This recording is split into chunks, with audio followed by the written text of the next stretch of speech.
Bonjour à tous et bienvenue dans Instant Paillette. Et ça y est, aujourd'hui, c'est promis, elle est là pour de vrai. Isabelle Charles est parmi nous. Bonjour Isabelle. Bonjour Marc. Donc toi, tu as commencé à chanter quand tu avais à peu près 16 ans. Est-ce que tu peux nous raconter un peu tes débuts dans le chant? Ah, j'ai commencé avant 16 ans. J'ai commencé quand j'avais 4 ans. À 4 ans? Oui, j'ai commencé, mais sur la table de cuisine de ma mamie. Évidemment, là, je n'étais pas encore professionnelle. Encore qu'il y en a qui commencent professionnels à cet âge-là. Mais non, moi, effectivement, j'ai commencé à chanter toute petite. Et puis, je voulais vraiment faire ça, donc j'ai tanné ma mère pour pouvoir prendre des cours de chant. Et donc j'ai tenté le conservatoire à 16 ans, effectivement. Je dis tenter parce que je n'ai malheureusement pas été prise à ma première audition, au premier concours d'entrée. Et donc, du coup, j'ai été prendre des cours de particuliers avec une chanteuse que j'adulais, qui était souvent à l'Opéra de Nancy, qui s'appelait Danielle Chostawa et qui était une super chanteuse. Et du coup, j'ai eu la chance de travailler pendant 1 an avec elle pour me préparer effectivement à rentrer au Conservatoire national de Nancy, puisque je suis Lorraine. Et à ce moment-là, comment ça se passe? Et bah, j'étais très heureuse de pouvoir faire enfin ce que je voulais. Et puis en même temps, c'était un gros défi parce que je savais pas du tout à 16 ans si j'allais pouvoir réaliser mon rêve. Donc, j'étais dans l'inconnu, je travaillais et j'attendais de voir ce que mes professeurs allaient dire de moi, si ils pensaient que j'avais le potentiel pour faire ce métier. Parce que quand on a cet âge-là, on rêve, mais on ne sait pas si on va pouvoir accéder à l'inaccessible étoile. Et donc, effectivement, au bout d'un an, ma prof m'a fait une réflexion qui m'a fait grandement plaisir et qui m'a dit t'es une battante, toi. Hein. J'ai compris que c'était un bon signe, que c'était un des éléments clés, en tout cas, d'un début de réussite. Voilà. Donc ça a commencé comme ça. Et puis j'ai été très vite au Conservatoire de Nancy, ça a été très vite. J'ai eu mes médailles d'or très rapidement en 3 ans avec félicitations du jury. Ça a été très vite parce que merci, merci l'univers, merci la source. J'étais douée. Voilà, j'avais cette chance d'être douée, donc ça c'est plus facile. Et après, t'es monté sur Paris, du coup. Absolument, quand j'ai eu mes médailles d'or, ouais, j'ai réussi à. Alors là, c'était encore un autre périple parce que il fallait réussir à se faire recevoir au Conservatoire national supérieur de musique de Paris cette fois. D'accord, donc tu quittes le conservatoire de De Nancy pour Nancy aller au conservatoire de Paris. au Conservatoire de Paris, puisque c'est le cran au-dessus en termes de notoriété. C'est le plus grand conservatoire. On peut pas aller au-delà. C'est ce qu'il y a de mieux en France. Et donc effectivement, je rêvais de pouvoir y accéder, mais donc tous mes professeurs me le conseillaient, me disaient que je pouvais le faire, puisque à ce moment-là, je savais que j'allais envisager de faire cette carrière, de ce métier, de pouvoir en vivre, puisque c'est quand même le but de l'opération. Bien sûr. Et donc j'ai réussi effectivement à rentrer au CNSM de Paris, mais alors pas exactement dans la classe que je voulais. Je suis rentrée en classe d'opéra, donc d'art lyrique, c'est-à-dire en art lyrique, on fait de la scène, c'est-à-dire ce sont des comédiens chanteurs. Donc, d'ailleurs, j'avais droit à des cours avec un des professeurs du Conservatoire d'art dramatique, supérieur d'art dramatique de Paris, qui s'appelle Georges Verler, et j'aimais beaucoup faire prendre des cours de théâtre avec lui. Et puis parallèlement, j'ai pris des cours avec une chanteuse réputée internationalement au Conservatoire de Saint-Maur qui s'appelait Maddy Mesplé et qui m'a appris plein de choses par rapport à ma voix très légère où je faisais des contre-notes des péripéties, péripéties vocales. Oui, parce que ça, on peut en parler. T'as une tessiture vocale qui est absolument énorme. Oui, j'ai eu la chance de monter très haut. Alors moins haut que certaines de mes collègues que jalousais, mais j'ai beaucoup travaillé pour arriver à obtenir ce que elles avaient facilement. Mais j'ai réussi. Et oui, ça, on va le voir en vidéo. Tout de suite, un petit extrait d'un opéra que tu chantes où on voit un petit peu ta tessiture de voix haute.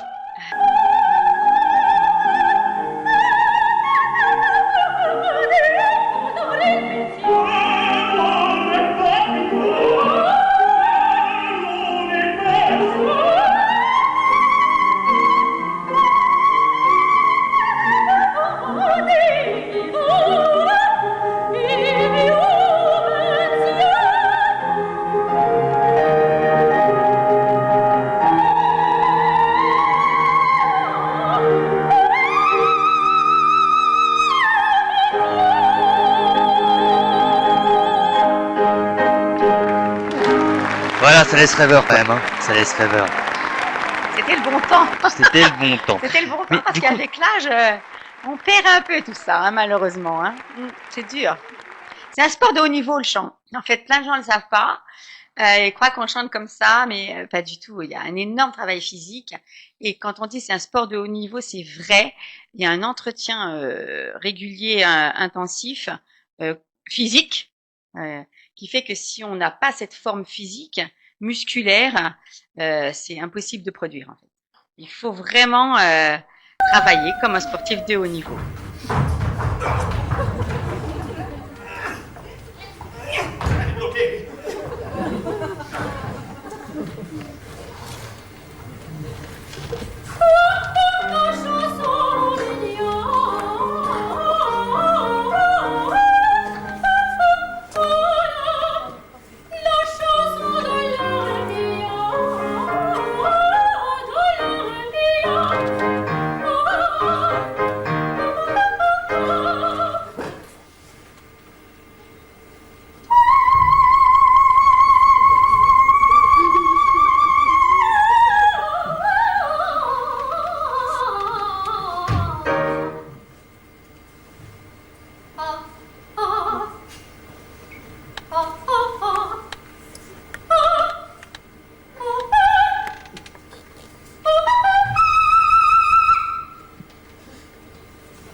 du coup, t'as fait combien d'années d'études Entre Nancy et Paris, j'ai fait 3 ans à Nancy et puis 5 ans au CNSM.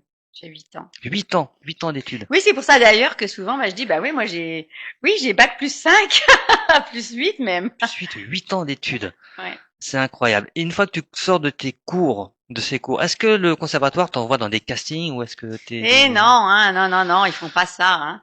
Il faut se débrouiller tout seul. Et comment ça se passe d'ailleurs? T'as un agent, Eh ben, on tu... cherche un agent. On cherche un agent, effectivement. Moi, j'ai eu beaucoup de mal à trouver un agent parce que j'ai une personnalité particulière. Vivant en liberté? C'est ça. C'est ton surnom? Moi, bah, si j'ai inventé ça, c'est pas pour rien. Je suis très libre, hein, oui. Et donc, ça peut poser un problème à certaines personnes. Et je ne le savais pas à l'époque parce que je n'avais pas encore fait de thérapie. Mais effectivement, mon côté est libre et je ne supporte pas d'être dirigée. Je déteste avoir un pouvoir au-dessus de moi. Euh, donc ça devait se ressentir au niveau des agents que je côtoyais afin de me faire engager par eux parce que je chantais très très bien. Enfin, c'est pas de la fausse modestie, c'est que vraiment j'avais un super niveau et c'était pas ça le problème. Et c'était ma personnalité qui était trop présente, trop volontaire. On sait qu'on peut pas me faire faire ce que j'ai pas envie de faire, ou en tout cas, enfin, je râlais facilement. Enfin, je faisais la diva. Enfin, j'ai fait la diva pendant une quinzaine d'années et ça n'a pas aidé ça n'a pas aidé. Ce qui t'a pas empêché de travailler dans beaucoup de pièces d'opéra et d'opérettes. Oui, heureusement, j'ai quand même réussi, mais ça c'était parce que j'avais quand même un relatif niveau technique et je sais que voilà, je performais très très bien. J'ai gagné des concours nationaux, des concours internationaux, et c'est ça qui m'a permis effectivement de me faire engager parce que j'étais une bonne professionnelle, comme on dit plein de gens, j'étais une belle artiste. Et d'ailleurs, tu as aussi commencé à être professeur très jeune, puisqu'à 22 ans, tu commences aussi à donner des cours de chant. Oui, parce que d'abord, et quand on est intermittent du spectacle, comme son nom l'indique, l'intermittence exprime le fait qu'on ne travaille pas tout le temps. Et donc, si on veut pouvoir aller manger, ben, il faut gagner des sous quand on ne travaille pas. Et donc, effectivement, j'ai commencé très tôt à donner des cours de chant pour pouvoir pallier dans les trous parce qu'on travaille pas tout le temps, voilà. Et il s'avère que j'ai eu la chance que ça fonctionne bien parce que j'ai un père qui est prof et une mère qui est musicienne et donc ça a super bien fonctionné. Toi, tu as fait des opéras pendant 15 ans, mais le grand public te connaît parce que tu as fait la Starac. Et quelle Starac? Celle de Grégory Le Marchal. Mmh. Comment t'es arrivé sur cette émission? Et ben le hasard. Donc, puisqu'on venait de parler du fait que je donnais des cours de chant, je travaillais dans une école de comédie musicale et ils font des castings sauvages à la Star Academy. Donc, c'est-à-dire qu'ils se font toutes les écoles de chant de Paris et de province. Et un jour, je suis arrivée donc à mon cours et on me dit à l'entrée, il y a quelqu'un qui est là pour faire un casting pour la Star Academy. Je fais ah bon, ok, bon bah ok, bah très bien, j'y vais. Et puis voilà. Puis alors comme effectivement j'avais déjà quand même j'avais 34 ans, donc ça faisait quand même déjà une petite quinzaine d'années que je travaillais. Parce que j'ai commencé à travailler avant de sortir du conservatoire, heureusement. Bah j'ai pas pu mon côté artiste est sorti tout de suite et j'ai fait le show. J'ai Oui, fait le ça, show. ça, on se rappelle. T'avais combien d'heures de cours par semaine avec les élèves? J'en avais 6. J'avais 2 fois 3 Deux heures. fois 3 heures? Ouais, plus euh, bah après plus le prime. Bon, ben voilà, j'y allais 3 fois. J'allais 2 fois à Damary, D'accord. 2 fois 3 heures, et puis il y avait les évals aussi le lundi matin. Donc en fait non, c'est ça, j'y allais plus que ça. En fait, j'y allais le lundi. J'allais le lundi matin pour les évaluations. Le lundi après-midi, on faisait 3 heures de cours. Et puis, je vais retourner le jeudi après-midi en cours aussi, 3 heures. Et puis après, il y avait le prime. Donc, je passais toute ma semaine avec la Star Academy. Je faisais quasiment plus rien. C'était beaucoup, beaucoup de C'est une travail. expérience qui t'a plu? Ah ben, c'était fascinant. Moi, en plus, depuis toute petite, quand j'allais à l'opéra, puisque ma maman m'emmenait à l'opéra depuis toute petite, j'allais dans la loge de l'architecte le dimanche voir des opérettes. J'adorais ça. Et, euh, Et donc, en fait, oui, j'adorais, je voyais bien les coulisses de la place où j'étais, parce que j'étais la loge de l'architecte, elle était tout près de la scène. Et donc, je voyais les gens qui se préparaient à entrer en scène, donc dans les pendrillons, et puis qui entraient en scène. Et donc, je trouvais ça fascinant, le fait qu'il y ait la vie d'un côté, ça fait un petit peu les deux côtés du miroir, la vie off, la vie sur scène, la vie off, la vie sur scène. Ou on peut dire le contraire aussi, la vie, c'est la vie, la vraie vie, ça pourrait être la vie on, mais non, c'était, moi je trouvais que c'était la vraie vie, c'était sur la scène, et donc je rêvais depuis toute petite de voir les coulisses. Donc la Star Academy, pour moi, rentrer dedans, mais ça faisait partie de ce que j'aime faire, c'est-à-dire voir comment ça se passe de l'autre côté de cette fois du petit écran et non plus du miroir. Et c'était très amusant, j'aime beaucoup. Je suis très aventurière et casse-cou. Enfin, on pourrait ne pas le voir, le penser en me voyant comme ça, mais je suis très aventurière et ça m'a prodigieusement amusée d'aller Je confirme. d'aller voir tout ça. Je confirme. Faut te voir quand tu pars en voyage avec tous tes animaux, Oui. ou quand tu montes sur une échelle à 4 mètres de hauteur pour réparer, Oui. Ou que simplement, même quand j'ai fait l'attention d'Yvan Liberté, je monte effectivement sur un escabeau de 2 mètres, je me fais des robes de 3,50 m, et puis je chante dans Paris, je prends des risques avec la police, parce que je n'ai pas de permission. Quand j'ai tourné, par exemple, Thaïs à la pyramide du Louvre, Hmm. je l'ai fait après la Gay Pride, un mois de novembre, euh, et ben, j'avais pas la permission de tourner mon air d'opéra sur mon escabeau avec une robe de Marilyn toute dorée. J'avais pas la permission et donc on a réussi à tourner pendant 1 heure et puis après la police est venue. Et donc je dis oh mon Dieu, j'ai laissé ma permission dans la voiture. Mais j'avais tourné pendant 1 heure, j'avais 4 prises et donc on a pu faire un joli montage et il y a même une très jolie surprise à un moment dans cette vidéo. Si jamais ça vous dit d'aller la regarder. Exactement. Le lien de la vidéo complète en description. N'hésitez pas à aller voir. Je vous conseille. Je vous conseille un autre lien, je vais vous mettre parce que tu as fait la Castafiore. Oui, là ça c'est encore autre chose là oui. Dites-moi, chère madame, n'est-il pas indiscret de vous demander les raisons de votre présence à Moulinsart? Eh bien, ma dernière tournée aux Indes, triomphale d'ailleurs, m'avait épuisée. Je vous mettrai le lien. Allez voir. Sincèrement, c'est très très drôle. Toi, tu avais une anecdote à nous raconter sur Grégory Le Marchal. Oui, oui, ben Grégory, il avait une voix exceptionnelle. Hein, c'est d'ailleurs pour ça qu'il a été engagé à la Star Academy, hein, entre autres. Et, euh, et je me souviens, donc mes élèves, quand j'avais 3 heures de cours, je ne les prenais jamais ensemble. Ou alors juste pour faire des exercices de souffle, des choses comme ça au début. Mais après, au fur et à mesure, je les ai tous pris, même si j'avais pas beaucoup de temps, parce que 3 heures, c'est pas énorme, même si c'est 2 fois par semaine. Mais je les prenais un quart d'heure, 20 minutes chacun. Et donc parce que je trouve que c'est le seul moyen de faire travailler les gens correctement. Et donc j'avais Grégory, donc régulièrement, toutes les semaines, en cours. Et donc je sentais bien qu'il n'était pas comme plein de petits jeunes. Il chantait bien naturellement. Il n'avait pas spécialement envie de travailler sa voix, puisque ça marchait comme ça. Pourquoi travailler? Voilà. Donc ils avaient un prof de chant. Il fallait quand même bien qu'il fasse les cours de chant. Donc on était tous les deux. Et il avait chanté, je crois, le SOS d'un terrien en détresse sur un prime. Ah oui. Et il avait eu quelques soucis d'aigu. Enfin, il se sentait pas super bien. Et donc on avait retravaillé la technique, je crois 2-3 jours après. Et je tenais absolument. Puis on avait fait un cours aussi avant qui était relativement bien aussi. J'avais réussi à lui faire ressentir des choses qu'il imaginait pas. Et moi, dans mes cours de chant, d'ailleurs, c'est ce que j'aime faire. Parce que la technique vocale, c'est quand même, c'est magique. En fait, il y a un côté magique. J'ai vraiment l'impression souvent d'être une magicienne. Et il y a une vraie base de technique, mais c'est un côté magique parce que en fait, on peut faire prendre conscience aux gens qu'en fait, ils ont bien plus de potentiel que ce qu'ils pensent qu'ils ont, et surtout réussir à leur faire des choses que jamais ils en pensaient qu'ils feraient, et puis surtout avec autant de facilité. Voilà. Et donc Grégory, j'avais ça en tête, moi, parce que c'était pas parce qu'il chantait bien que je pouvais rien lui apprendre, et au contraire, j'avais plein de choses à lui apprendre.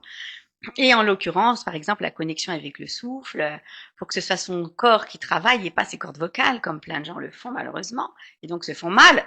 Et c'est pour ça aussi qu'ils n'arrivent pas à leurs aigus. Et donc, j'ai réussi à avoir Grégory en cours, et puis on a fait des exercices, et il est monté,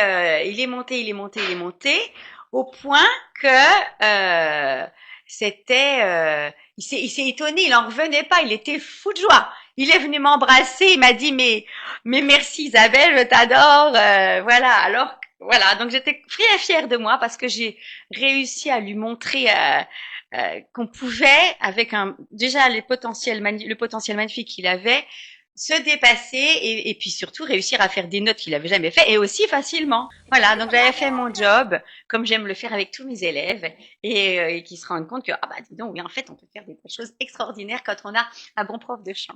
Je trouve que la plupart des gens qui chantent en variété, en comédie musicale, à partir du moment, et c'était le cas de Grégory et de plein de gens qui ont fait la Starac, c'est dommage, la plupart ne travaillent pas suffisamment leur voix.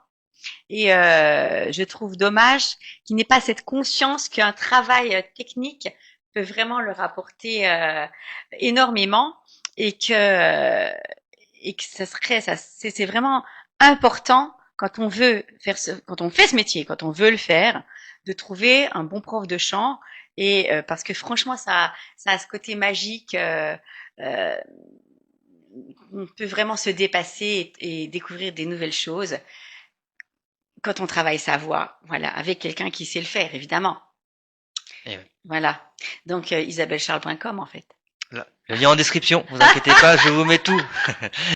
Est-ce que le fait d'avoir fait la Star Academy, ça t'a apporté des contrats derrière, ça t'a apporté un peu de boulot, Pas du tout. De la visite, non, rien du tout, que dalle. Mais c'était l'époque, il y avait moins Internet que maintenant, c'était en 2004. Donc ça fait 21 ans quand même. Donc il y avait beaucoup, oui, c'était le début. Donc même moi j'ai eu du mal à faire mon site internet. C'était un peu long, puis c'était hasardeux. C'était pas du tout comme maintenant où tout roule, quoi. C'est hyper facile. Donc du coup, oui, ça n'a pas eu d'incidence. Non. Toi, tu es fan de Marilyn Monroe?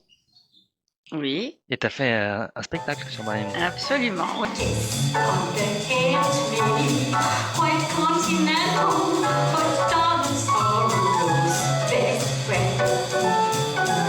Ouais. Enfin, je suis fan. J'aime pas dire je suis fan parce qu'en fait, je suis fan de personne. Je suis fan de moi. C'est très important d'être fan de soi-même. Je le conseille à tout le monde.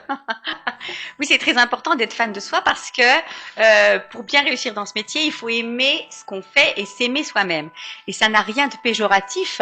Ça paraît, c'est très important parce que pour donner une bonne image de soi, ben il faut s'apprécier. Et donc c'est pour ça que je dis que je suis jamais fan de quelqu'un parce que j'aime pas ce côté je cours après quelqu'un, ça n'a pas de sens. Il faut la chose la plus importante, c'est d'être bien avec soi-même et pour bien réussir sa vie, il faut aimer ce qu'on fait soi-même. Mais comme j'aime ce que fait Marilyn Monroe et puis je trouvais on a quelque chose en commun. J'aime ses chansons et puis j'avais aussi envie, c'est pour ça que j'ai fait ce spectacle qui s'appelait Poupoupidou.